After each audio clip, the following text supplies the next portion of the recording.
কংসাবতী নদীর ধারের ছোট্ট গ্রামটার নাম কাসাই। সময়টা তখন শুদ্ধ স্বাধীন হওয়া ভারতবর্ষে, কিন্তু সেই স্বাধীনতার আলো তখনই প্রত্যন্ত গ্রামে এসে পৌঁছয়নি। এখানে জীবন চলত তার নিজের মন্থর গতিতে, পুরনো রীতিনীতি আর সামাজিক প্রথাকে আঁকড়ে ধরে। গ্রামের এক প্রান্তে খড়ের ছাউনি দেওয়া এক চিলতে জমিতে দাঁড়িয়েছিল কুসুমের নড়বড়ে কুঁড়ে ঘর। এই ঘরেই তার রান্না, খাওয়া আর ঘুম সব। বিধবা কুসুম তার 10 বছরের একমাত্র মেয়ে মিলিকে নিয়ে একাই থাকে এই ভাঙা সংসারে। বছর 3 আগে তার স্বামী শহরে গিয়েছিল কাজের আশায়, আর ফিরে আসেনি। কুসুমের মা বাবাও গত হয়েছেন অনেক বছর আগে। সেই দিন সকালের নরম আলো সবে উঠোনে এসে পড়েছে। কুসুম উঠোনে ছাড় দিচ্ছিল। এমন সময় বাইরে থেকে এক কর্কশ গলার স্বর ভেসে এলো। গলার স্বরটা কুসুমের ভীষণ চেনা। গ্রামের জমিদার প্রতাপবাবুর নায়েব বিজয় মণ্ডলের গলা। কুসুমের বুকটা ধড়াস করে উঠল। তাড়াতাড়ি করে মাথার ঘুমটা টেনে সে বাইরে বেরিয়ে এলো। নায়েব মশায়ের কুৎসিত চোখ দুটো যেন তাকে আপাদমস্তক গিলে খাচ্ছে। একজন অল্পবয়স্ক বিধবার অসহায়ত্বের সুযোগ নিতে যাওয়া ক্ষুধার্ত শকুনের দৃষ্টি সেটা। বিজয় মণ্ডল তার পানের পিক ফেলে বাঁকা হাসি এসে বলল, তোর মরদ শহরে গিয়েছিল স্বরাজ্যের মিছিলে ভিড়তে। সেখানে ব্রিটিশ পুলিশের গুলি খেয়ে অক্কা পেয়েছে, কিন্তু যাওয়ার আগে জমিদারের কাছ থেকে যে টাকা ধার নিয়েছিল সেটা ভুলে যাসনি তো? কুসুম ভয়ে ভয়ে হাত জোড়ো করে বলল, নায়েব মশাই, সব মনে আছে, কিন্তু আমি একা মানুষ, কি করে শোধ করব এত টাকা? দয়া করে আর কটা দিন সময় দিন।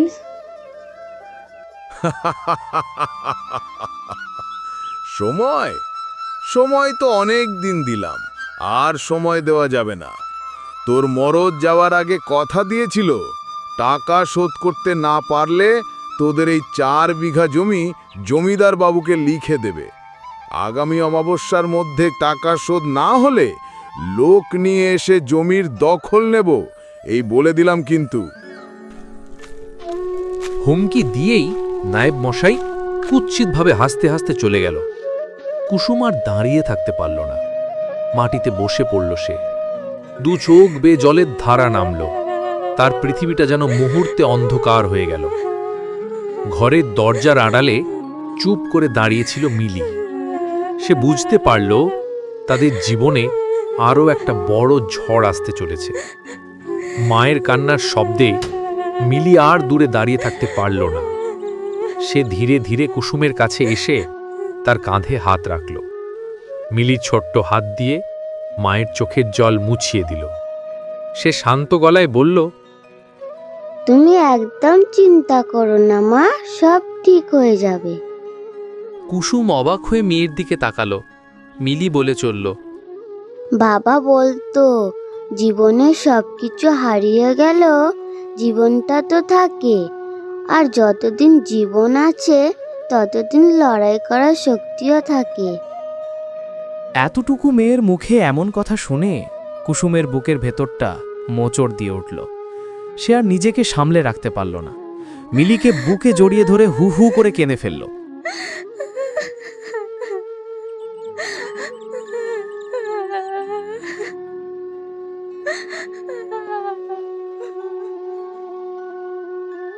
মাটির দাওয়ায় কয়েকটা পুতুল আর ভাঙা খেলনা এখানে ওখানে ছড়ানো।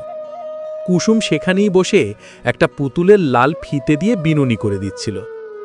কাছেই মিলি বসেছিল আরেকটা ছোট পুতুল হাতে নিয়ে, কিন্তু তার দৃষ্টি ছিল মায়ের দিকে, একদম ফ্যাকাশে। পুতুলটা সাজানো হয়ে গেলে কুসুম শিশুর মতো উচ্ছ্বাসিত হয়ে বলল, এই দেখ মিলি, তোর পুতুলের চুল বাঁধা হয়ে গেছে, কি সুন্দর লাগছে দেখ, এবার ওকে নিয়ে খেলা কর।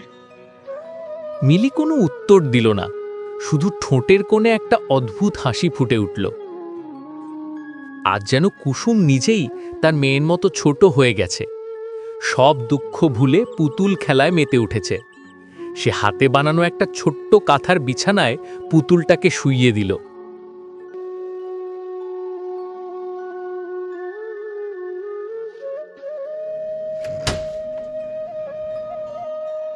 মিলি তার দৃষ্টি ঘরের কোণে রাখা একটা কাঠের টুলের দিকে ফেরালো। তারপর ফিসফিস করে বলে উঠল, দেখেছিস রিমি, মা আমার পুতুলটাকে কেমন সুন্দর করে সাজিয়ে দিয়েছে।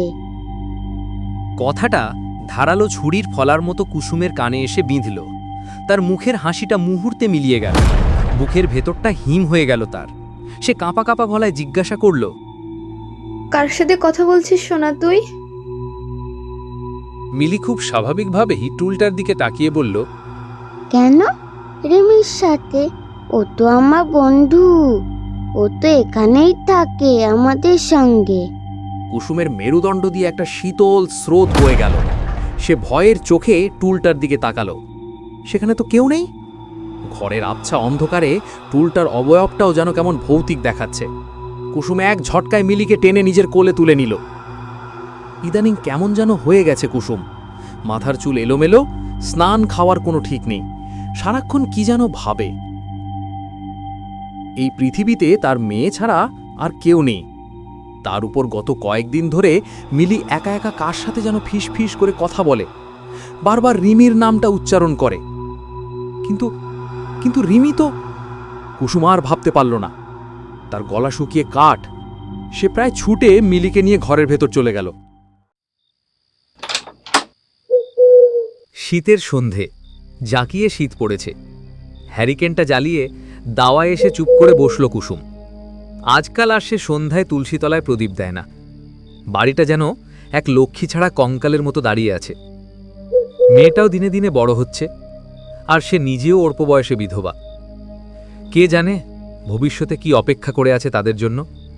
গ্রামের লোকেরাও তো আড়ালে তাকে রাক্ষসী বলে। সে নাকি নিজের স্বামীকে খেয়ে ফেলেছে। এসব কথাই ভাবছিল কুসুম। এমন সময়ে ঘরের ভেতর থেকে মিলির ফিসফিসানি কানে আসতেই না, সে চমকে উঠল। আমি এখন যেতে মিলি যেন কাউকে পারবো বলছে, না। মা একা আছে, আমাকে না দেখলে বকাবকি করবে। মেয়েটা কার সাথে কথা বলছে দেখার জন্য কুসুম নিঃশব্দে দরজার ফাঁকে চোখ রাখল। হ্যারিকেনের কাপা আলোয় ঘরের ভেতরের দৃশ্যটা দেখে তার শরীর জমে বরফ হয়ে গেল। মিলি বিছানায় বসে পুতুলগুলো নিয়ে খেলছে, আর তাকিয়ে আছে ঘরের সামনে একেবারে ফাঁকা অংশটার দিকে। তার আভাবটা এমন যেন সেখানে জ্বলজ্যান্ত কেউ দাঁড়িয়ে আছে। আর ঠিক তখনই ঘটল সেই ঘটনাটা। ঘরের কোণা থেকে মিলির খেলার একটা পুরনো রাবারের বল কোনো শব্দ না করে একা একাই গড়াতে শুরু করল। যেন কোনো অদৃশ্য হাত সেটাকে আলতো করে ঠেলে দিয়েছে। কুসুম ভয়ে কাঠ হয়ে গেল। সে আর এক মুহূর্তও দাঁড়িয়ে থাকতে পারল না। প্রায় ছুটে ঘরে ঢুকল। আতঙ্কিত আর ভাঙা গলায় জিজ্ঞাসা করল, মিলি কি হয়েছে? কার সাথে কথা বলছিস তুই? মিলি শান্ত নিষ্পাপ চোখে মায়ের দিকে তাকিয়ে বলল, রিমি ডাকছিল মা, ও বলছে ওর সাথে খেলতে। ওর যে খেলার কোনো সঙ্গী নেই মা। ওর কথা শুনবি না মা, ও ভালো মেয়ে নয়। তুই তুই তুই কোথাও যাবি না। তুই শুধু আমার সাথেই থাকবি। আমার অনুমতি ছাড়া তুই কোথাও যাবি না, কোথাও না। বলতে বলতে কুসুমের চোখ দিয়ে অঝরে জল গড়িয়ে পড়ল। ও আমাকে নিয়ে যেতে চাইছে মা। ওর খেলার কেউ নেই, ও একা একা কি করে খেলবে? এই কথাগুলো কোনো শিশুর আবদান নয়। এর মধ্যে লুকিয়ে আছে এক সত্যের হিম শীতল স্পর্শ। কুসুম বুঝতে পারছিল এটা তার মেয়ের কল্পনা নয়। যে অদৃশ্য শক্তি তাদের ঘিরে ধরেছে সে সত্যিই মিলিকে চায়। এই বাড়িতে, এই উঠোনে, এই অন্ধকারের আনাচে কানাচে ঘুরে বেড়াচ্ছে এক অতৃপ্ত আত্মা। একাকী খেলার সঙ্গী খোঁজা এক শিশুর আত্মা, রিমি। বসুন্তার ছোট্ট মেয়েকে বুকের মধ্যে চাপটে ধরে অধরে কেঁদে চলেছে। মিলি খুব শান্ত গলায় জিজ্ঞাসা করল, মা, তুমি কাঁদছো কেন? আমাকে তো যেতেই হবে। সেই দিন কবিরাজ কাকু যখন বাড়িতে এসেছিল তখন তো তোমাকেই বলেছিল ওই ডেঙ্গু জ্বরটা আমার শরীরটা নিয়ে গেছে। আমি তো চাইলেও তোমার সাথে থাকতে পারবো না মা, শুধু তোমার মায়ার টানে আটকে আছি। প্রতিটা শব্দ যেন ধারালো কাঁচের টুকরোর মতো কুসুমের বুকে বিঁধছিল। মায়ের চোখের জল মুছতে মুছতে মিলি বলল, তুমি আমার দেহটা মাটির নিচে না পুঁতে সাধ্য শান্তি না করে কেন ওই ঘরের ভেতরে তালা দিয়ে রেখেছ? আমি জানি তুমি আমাকে ছেড়ে থাকতে পারবে না, কিন্তু আমার আত্মা যে শান্তি পাচ্ছে না মা। তুমি আমার দেহটা সৎকারের ব্যবস্থা করো, তুমি আমার মুক্তির ব্যবস্থা করো। এইভাবে আর কতদিন কষ্ট পাবো বলো? মিলির কথাগুলো শোনার সাথে সাথে কুসুমের মুখটা যন্ত্রণায় বিকৃত হয়ে গেল। সে হাউমাউ করে চিৎকার করে উঠল। মিলি কোনো উত্তর দিল না। না না, তুই কোথাও যাবি না, আমি তোকে কোথাও যেতে দেব না।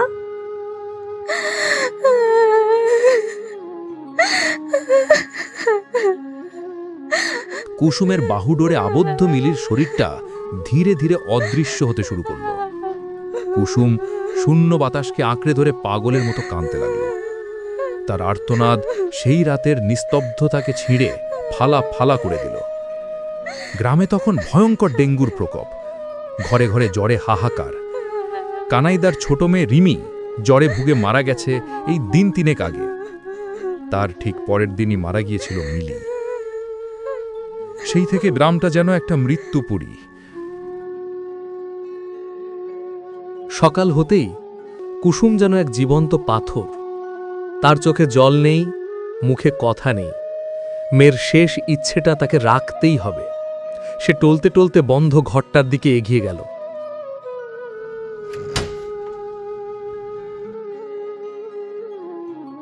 ঘরটার তালা খুলতেই একটা তীব্র পচা গন্ধে তার দম বন্ধ হয়ে এলো।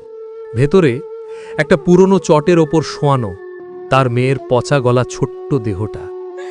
কুসুম আর নিজেকে ধরে রাখতে পারল না। মাটিতে আছড়ে পড়ে বুক ফাটিয়ে কাঁদতে লাগল। কিছুক্ষণ পর মেয়ের কথা মতোই সে নিজের হাতে দেহটাকে তুলে এনে বাড়ির পেছনে সমাধি দিল। গ্রামের পুরোহিতকে ডেকে মেয়ের আত্মার শান্তির জন্য খুব সামান্য এক শান্তি সস্তায়নের আয়োজন করল। কুসুমের চোখে জল। যজ্ঞের আগুনের ধোঁয়া কুণ্ডলি পাকিয়ে ওপরের দিকে উঠে যাচ্ছে। এবার বোধহয় মুক্তি পেল মিলির আত্মা।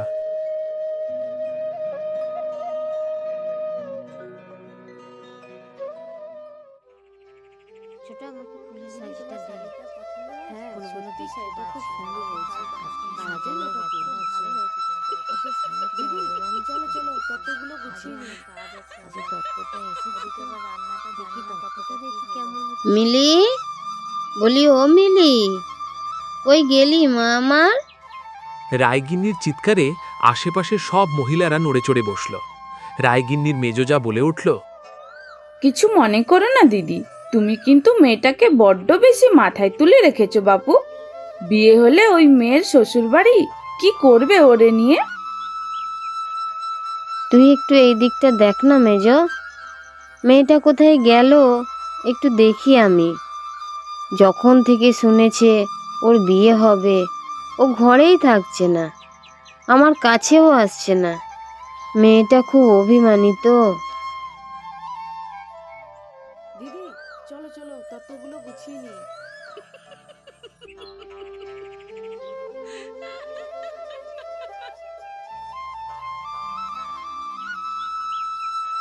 রাধারানী চারিদিকে খুঁজেও যখন মেয়েকে না পেয়ে বাগানে নামল, তখন বিকেল গড়িয়ে গিয়েছে। মিলি, কোথায় গেলি মা?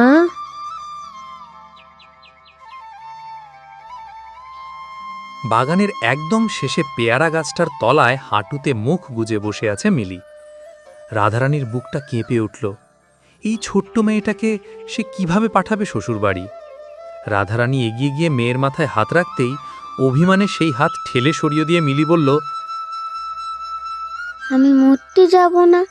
আমার পুতুলগুলো, আমার রান্নাবান্নার জিনিসগুলো, আমার খালাঘরটা ছেড়ে, তোমাকে ছেড়ে আমি কোথাও যাব না মা। রাধারানীর চোখ দিয়ে জল গড়িয়ে পড়ল। মারে, যদি পারতাম তোকে সারা জীবন বুকে আগলে রাখতাম আমি, কিন্তু মেয়েদের যে পাঠাতেই হয় মা গো। মিলি মাকে জড়িয়ে ধরে বলল, কাকিমা যে বলল আমি দুষ্টুমি করলে শ্বশুরবাড়ির লোকেরা আমাকে মারবে, আমি যাব না মা। রাধারানী কেঁপে উঠল।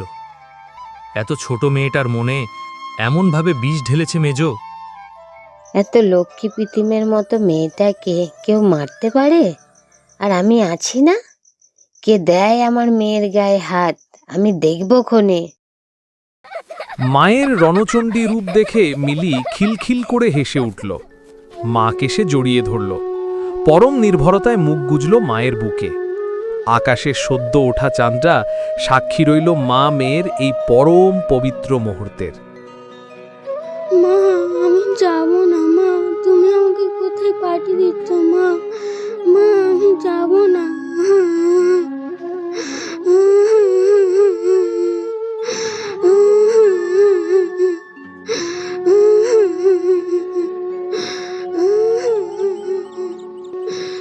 কোথা দিয়ে যে বিয়ের দিনগুলো কেটে গেল ঝাপসা চোখে রাধারানী বুঝে উঠতে পারল না।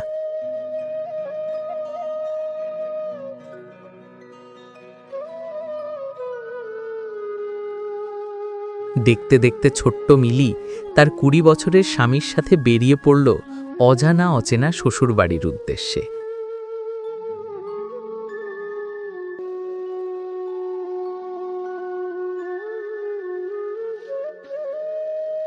মিলির শ্বশুরবাড়ি যাওয়ার কিছুদিন পর থেকেই শুরু হয় তার জীবনের এক নতুন অধ্যায়। যখন ওই ছোট্ট হাতে ল্যাটা মাছটা ধরিয়ে দিল, আর সেই হাত মাছটা না কাটতে পারায় শাশুড়ি ক্ষণক্ষণে গলায় বলে উঠেছিল, মা দেখছি কিছুই শেখায়নি, এত বড় মাইয়া মাছ কাটিতে পারে না, তা হইলে সংসার ধরিয়ে রাখিবে কেমনে? বলি ও বাবধন, তোর এইভাবে কপালটা পুড়ল রে। মিলি তখন কিছুই বলতে পারেনি, কেবল মাথাটা নিচু করেছিল। ছোট্ট মেয়েটার সেদিন গলা দিয়ে কোনো আওয়াজ বেরোয়নি। রাতে অনেকক্ষণ অপেক্ষা করার পরও কেউ খাওয়ার না দিয়ে যাওয়ায় যখন মিলি খিদের জ্বালায় নিজেই গিয়ে রান্নাঘরে দাঁড়ায়, তখন এইটো কয়েকটা বাসন ছাড়া আর কিছুই নেই। মিলি বোঝে এর উপর আবার খিদের কথা যদি সে বলে তাহলে হয়তো আরও কথা শোনাবে, তাই সে আস্তে আস্তে ঘরে চলে যায়। একসময় বাচ্চা মেয়েটা না খেয়েই ঘুমিয়ে পড়ে। দিন কাটতে থাকে, কিন্তু মিলি দিন দিন বুঝতে শেখে কাকে বলে সংসারের জাতাকল। তার বাপের বাড়িতে তার মা হাতে লেগে যাবে বলে জলটুকু তাকে গড়িয়ে খেতে দিত না। সে ভুলতেই বসল মায়ের আদর করে কাছে টেনে মাথায় তেল ঢেলে সিথি কেটে বিনুনি বেঁধে দেওয়া। ছোট্ট মানুষটা সারাদিন ছোট্ট ছোট্ট হাতে ঘরের সমস্ত কাজ করে। সন্ধে থেকেই ক্লান্ত হয়ে ঘুমে ঢুলে পড়ে। শ্বশুরবাড়িতে বাড়ির বউয়ের কেই বা এত খবর নেবে, তাই বেশিরভাগ দিনই মিলি না খেয়েই ঘুমিয়ে রাত কাটায়। তবে এভাবে তো আর খুব বেশি দিন চলতে পারে না। মিলিও পারল না, জ্বরে পড়ল সে। মা, মা গো, তুমি কোথায়? মা। ধুম জ্বরে হাজার কোকালেও শাশুড়ির মুখ বেঁকিয়ে গঞ্জনা ছাড়া আর কিছুই মিলল না। ঢং যত, আমাকে জানো কখনো জ্বর হয়নি কো, এন রাজার কন্যে।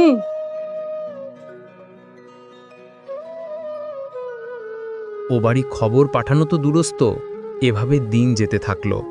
3 দিনের দিন মাঝরাতে মিলির উঠল শ্বাসটান। ওই মাঝরাতে বাড়ির বউয়ের জন্য কারো জেগে থাকার কথা নয়, কেউ জেগেও ছিল না। অভাগী শেষ একবার মা গো, মা মা বলে ডেকে উঠে তলিয়ে গেল চির ঘুমে। চোখ দুটো দিয়ে গড়িয়ে পড়ল কয়েক ফোঁটা অভিমানের জল।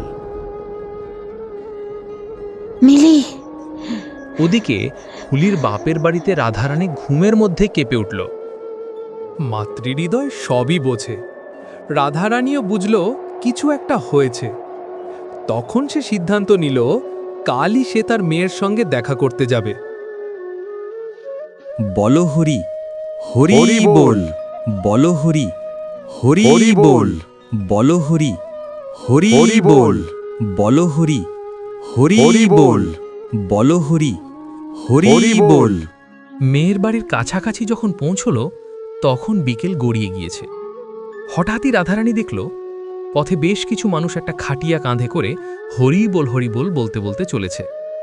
রাধারানীর পাশ দিয়েই সব যাত্রাটি যাচ্ছিল কি মনে হতেই ঘাড় ঘুরিয়ে তাকাতেই সে দেখল খাটিয়ার পাশে বেরিয়ে এসছে একটা ছোট্ট হাত। সেই হাতের পাতায় একটা কালো জন্ম দাগ। মিলি রে, ও মিলি, মা আমার, মিলি রে। হাও মাও করে কাঁদতে কাঁদতে দৌড়ে গেল সব যাত্রীদের কাছে। রাধারানীকে দেখে দলের সামনের একজন মাথা নিচু করল। রাধারানী তার কাছে গিয়ে কাঁধ দুটো ধরে ঝাঁকাতে ঝাঁকাতে বলল, কি হয়েছে আমারে বলো, কারে নিয়ে যাচ্ছ তোমরা? আমার মেয়ের হাতের জন্মচিহ্ন এর হাতে কেন?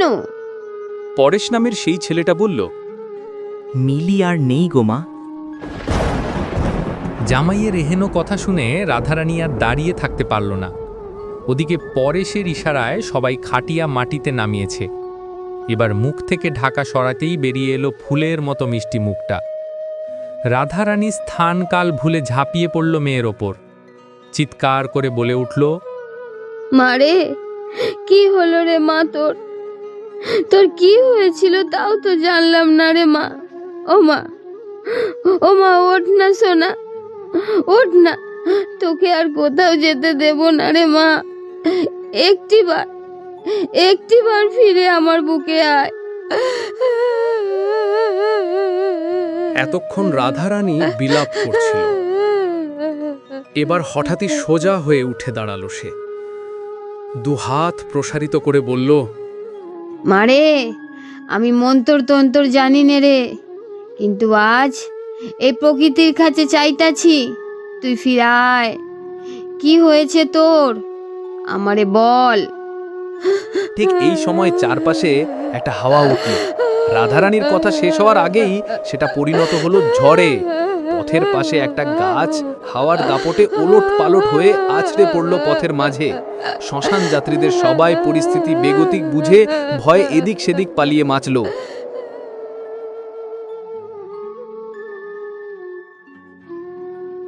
অনেক রাতে বাড়ি ফিরতেই যখন অর্চনা এগিয়ে এলো মিলি কেমন আছে জানার জন্য, তখনই রাধারানী পেটে পড়ল। তোর পোড়া মুখের কথাই সত্যি হলো রে মেজ।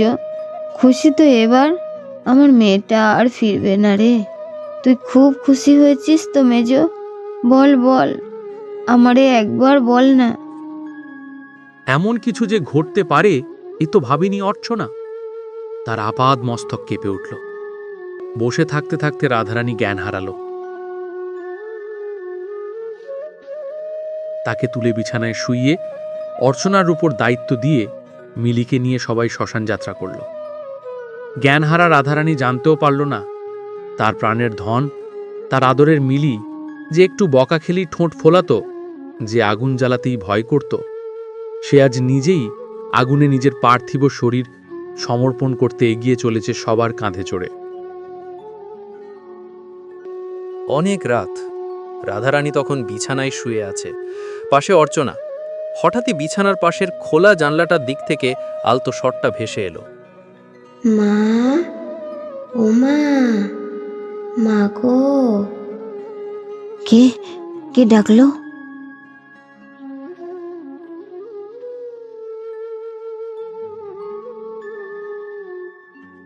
আস্তে করে দরজা খুলে বেরিয়ে এলো বাইরে।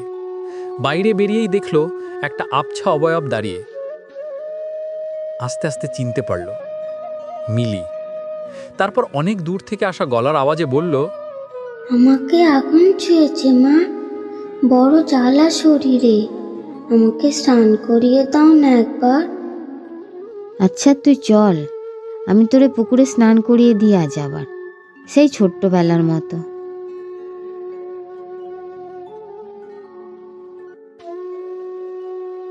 মা মেয়ে এগিয়ে চলল পুকুরের দিকে। যখন মেয়ের পেছন পেছন রাধারানী আস্তে আস্তে পুকুরের জলে নেমে যাচ্ছে, তখন বাড়ির বাকি সকলে ঘুমিয়ে। তাই রাধারানী রেহানো কাজকে বাধা কেউ দিতে পারল না। এভাবে যখন মাছ পুকুরে রাধারানী মিলির আলিঙ্গনে ছটফট করছে, তখন কেউ জানতেও পারল না। ভোর হতেই অর্চনা ঘুম থেকে উঠেই দেখল রাধারানী নেই। কিন্তু সে বেশি কিছু না ভেবেই উঠে শ্মশান যাত্রীদের দলকে চা জল দিতে ব্যস্ত হয়ে পড়ল। বেলা বাড়তেই বাড়ির গুরুদেব এলেন। খবর পেয়ে বাড়িতে ঢুকেই উনি কিছুক্ষণ চোখ বন্ধ করে বললেন, আচ্ছা, রাধারানী কোথায়? ওকে দেখছি না কেন? ওকে ডাকো, খুব বিপদ ওর সামনে। গুরুদেবের কথা শুনে সবাই চারিদিকে খোঁজ শুরু করলেও রাধারানীকে কোথাও পাওয়া গেল না। হঠাৎই অর্চনার কি মনে হতেই সে পুকুর পাড়ে গিয়ে দেখে রাধারানীর দেহটা জলে ভাসছে।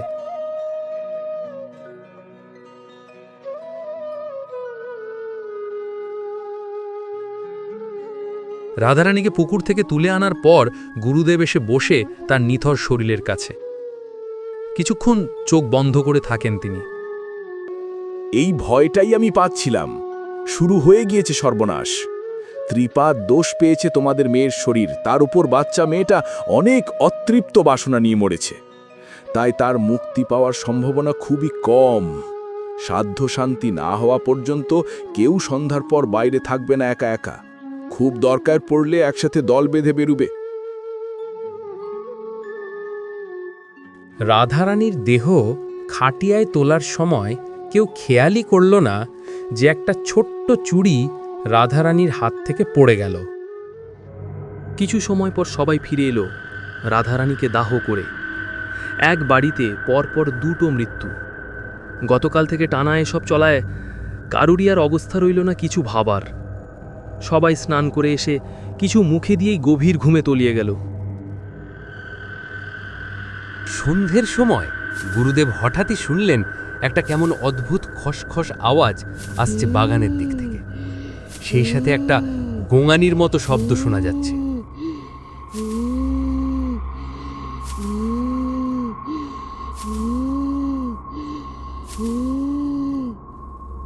কিছু একটা চিন্তা করে গুরুদেব দরজা খুলে বেরিয়ে এলেন বাগানে। কি হচ্ছে দেখার জন্য এক পা দুপা করে এগোলেন। প্রথমে কিছুই দেখতে পেলেন না। এদিক ওদিক নজর ঘোরাতেই সামনের একটা পেয়ারা গাছের নিচে উনি দেখলেন এক অদ্ভুত দৃশ্য। মাটি থেকে একটু ওপরে ভেসে রয়েছে এক অদ্ভুত অবয়ব, যার সর্বাঙ্গ পোড়া। ওই অমানবিক গোঙানির শব্দটা যে তার মুখ থেকে নির্গত হচ্ছে, সেটা বলার আর অপেক্ষা রাখে না।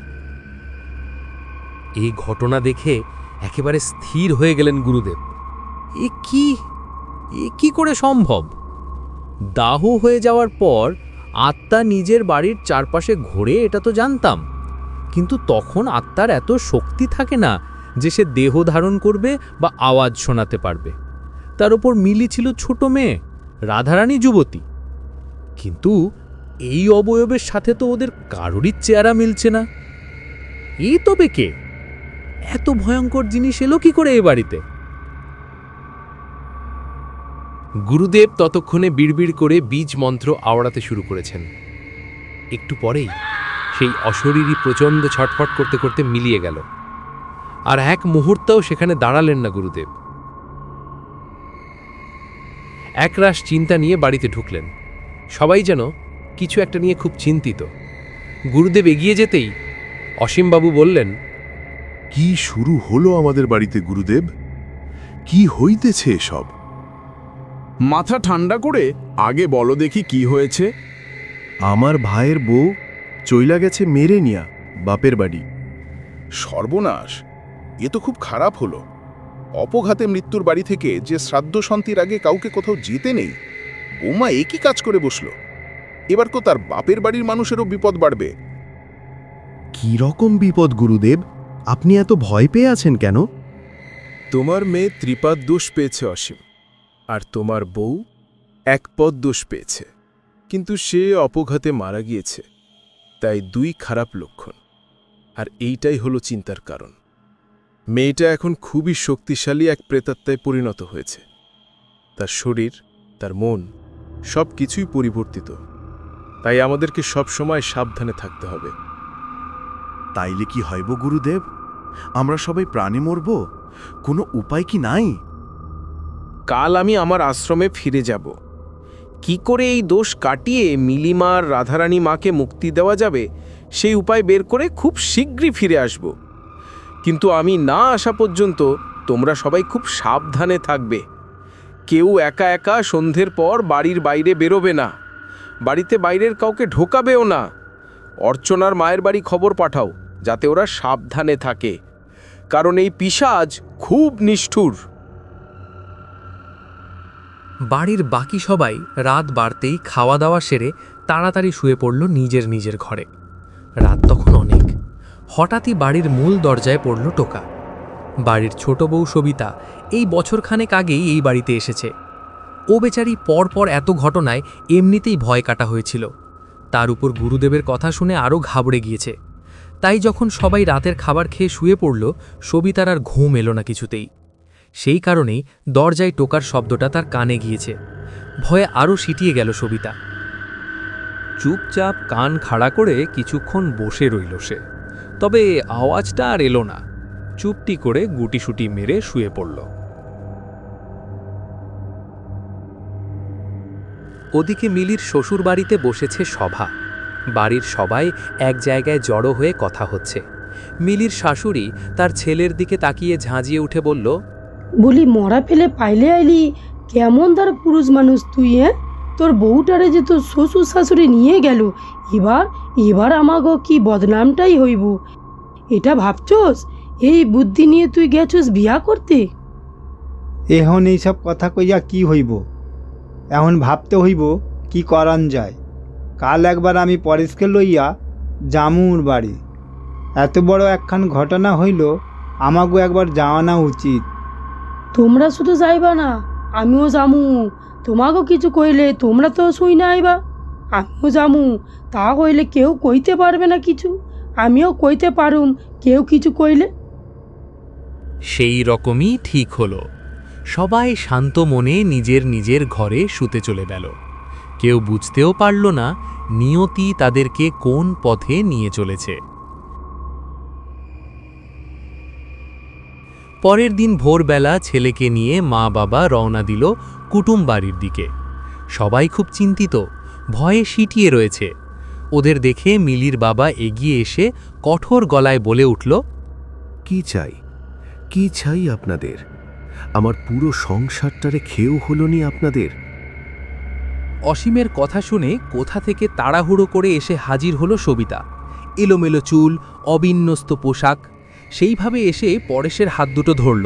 তারপর অসীমের দিকে তাকিয়ে বলল, আপনি ওদের খারাপ কথা কইতেছেন? এটা জানতে পারলে দিদি কত কষ্ট পাবে, এ কথা ভাবছেন? যতই হোক ও এ বাড়ির জামাই মানুষ। দিদিও গত হয়েছেন জানেন তো। আপনারা আসুন, ঘরখান দেখকে দিই। রাধারানীও নেই শুনে মিলির শাশুড়ি ঘামতে শুরু করল। না না না না না, আমরা থাকুম না, আজই বেলাবেলি চলে যামু। সবিতা এবার মিলির শাশুড়ির দিকে বাঁকা চোখে তাকিয়ে পরেশের দিকে ফিরে বলল, কিন্তু আকাশের অবস্থা যে ভালো নয়, তাহলে এই অবস্থায় কি যাওয়াটা ঠিক হবে? আমাগো গুরুদেব আবার বলিছেন মিলি নাকি কি যেন একটা দোষ পাইছে। এই গ্রামের কাউরে সন্ধ্যার পরে একা বাড়ির বাইরে যেতে বারণ করেছেন উনি। এই অবস্থায় কি এভাবে যাওয়াটা আপনাদের ঠিক হবে? আকাশের দিকে তাকিয়ে মিলির শাশুড়ি তো অবাক। যে ঝলসে যাওয়ার রোদ মাথায় করে তারা এসেছিল, সেই আকাশ কি করে এভাবে মুহূর্তের মধ্যে কালো মেঘে ছেয়ে যেতে পারে? এ তার বোধগম্য হল না।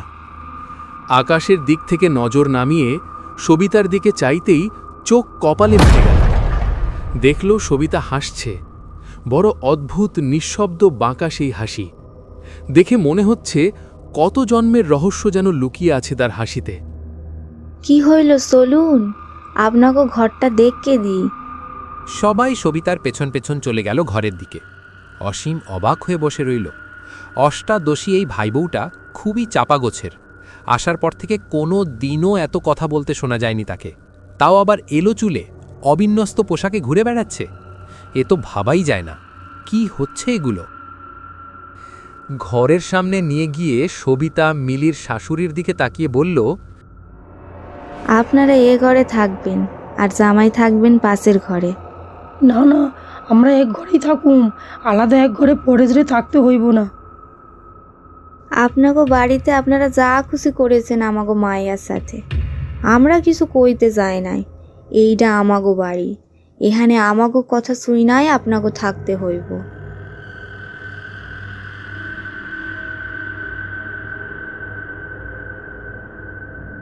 সবিতার কথায় কি ছিল কে জানে। মিলির শাশুড়ি আর কথা বাড়ালো না, সুরসুর করে ঘরে ঢুকে গেল। পরেশকে পাশের ঘর খুলে দিল সবিতা। তারপর অদ্ভুত একটা ভঙ্গি করে বলল, ভিতরে আসুন জামাই, এই ঘরে একা থাকতে ভয় করবিনি তো? যদি ভয় করে আমারে ডাকবেন কেমন?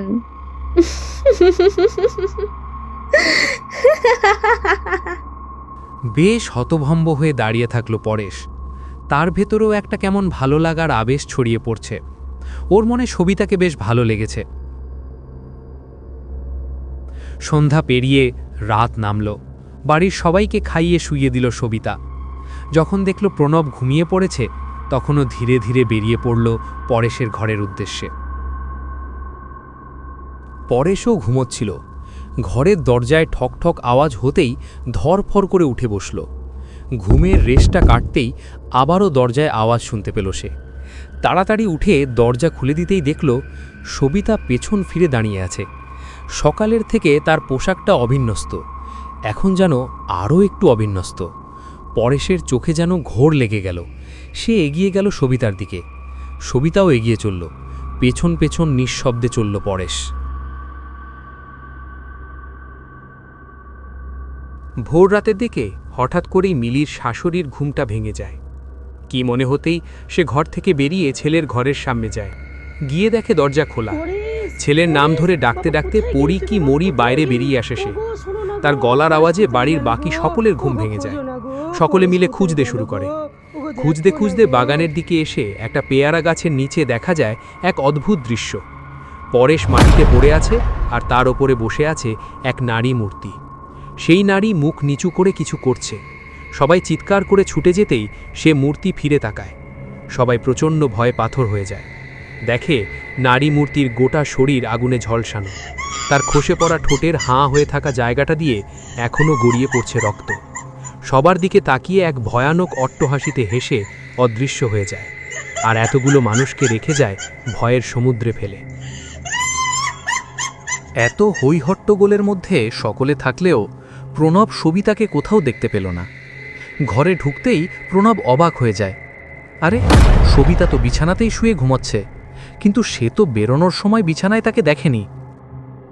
অসীমবাবু তার মেজ ভাই এবং মেজ বৌমাকে চিঠি লিখে বাড়ি ফেরার অনুরোধ জানালো এবং চিঠিতে তাদের চলে যাবার পর যা যা ঘটনা ঘটেছে তা বিস্তারভাবে বলল। আর তারপর একটা চাকরকে দিয়ে চিঠিটা পাঠালো মেজ ভাইয়ের কাছে। পরের দিন সকাল সকাল ঘরে ঢুকতেই ওরা দেখে সবিতা একা বসে আছে। অর্চনা সবিতার দিকে এগিয়ে এসে বলল, দেখি ছোট, তোর হাতটা দে দেখি, এই কবচটা পইরা দিই। অর্চনা ধরতে যেতেই সবিতা রুখে দাঁড়ালো। তোমার সাহস তো কম নয়, তুমি আমার গায়ে হাত দাও, এত সাহস তোমার? সবাই অবাক হয়ে দেখল সবিতার চোখ দুটো ধূসর হয়ে এসেছে। ঠোঁট দুটো অস্বাভাবিক ফাঁক হয়ে বেরিয়ে আসছে কালো কালো দাঁতের মাড়ি।